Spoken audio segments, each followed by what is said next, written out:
Hey fellow photographer, how's it going? Welcome to Glamour Lighting Setups. My name is Michael Zelbel and here is the topic of today's show.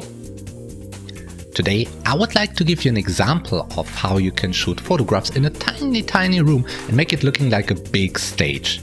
Now, if you know how you can use light in order to transform your location into something completely different, then this gives you a lot of power as a photographer. And oftentimes your subjects, they are going to love it. Now, like today's model, which is cousin HAL. And she is a music producer for some pretty well-known artists. And that means that her people are usually on the big stage in the limelight, but she herself is invisible. Yeah, she's always in the background. And I found that is not fair, right? That is why I wanted to shoot some frames which have the feeling like she is on a big stage. Yeah, just more charming than regular stage light.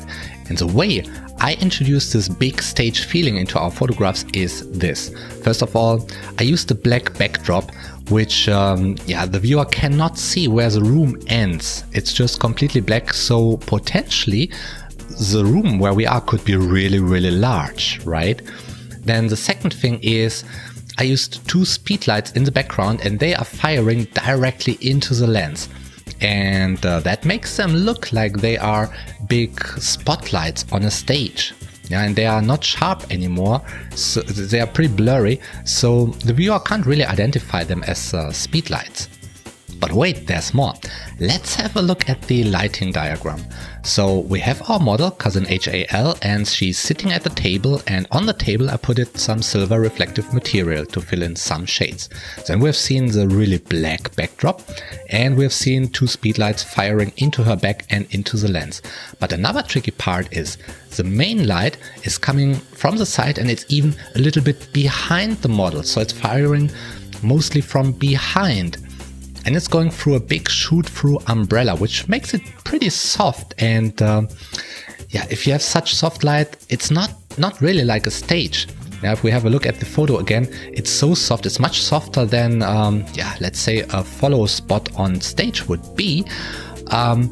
But, you know, my goal was not to perfectly simulate a stage. My first goal was to shoot a really charming photograph. And for that I use soft light, of course. Then there's one more important thing, which is a reflector over here at the other side of the model that is reflecting back some of the main light so that I could record texture and everything in the shadows of her face. Now, if you have a look at the image again, in the shadows, everything is still there. It's pretty dark, but you can see the things, and for that I needed some light, and that is coming simply from the reflector. The camera settings are pretty straightforward. 200ths of a second for the speedlights, f11 for nice sharpness, ISO 200 for good quality. That's all standard stuff. And the speedlights, they're all in manual. The main light is on 1/8 of a power. It's in group A.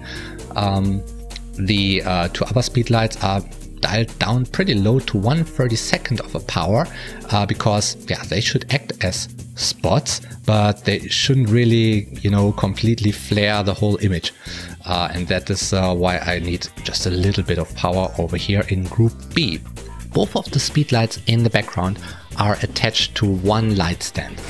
And this is something I did just for convenience. It's not mandatory, of course. But another thing that I did was I covered the shiny metal parts of the clamps that I used to attach those speedlights. I covered them with black fabric as well, just in order to be sure to have nothing in the photo which, through a bit of light that is falling onto it, which would make it clear to the viewer that this was done with speedlights which are attached to a light stand. I really wanted to hide this fact. So all in all, it's a little bit of a more complicated lighting setup, but it's really worth it. Yeah, it's really tricky and really good. So if you want to do a similar lighting setup, but let's say you don't have 3 speedlights that you can scatter around the scene, then simply check if you can find other light sources that are bright enough to serve as a backlight in your scene. That could be, for instance, regular lamps which you equip with a strong light bulb and where you remove the lampshade so that you can directly look into the light bulb, and they will serve as a backlight as well. Yeah, this is also a cool effect. So try it out, and if you got nice results, then please post a link to your photos in the comments. Now, I would really like to see what's the outcome. Alright, that's all for this show. I really hope you can get something out of it, and let me know about your opinion in the comments below the video. Yeah, and I really hope you come back next Thursday when I'm back with another video for you.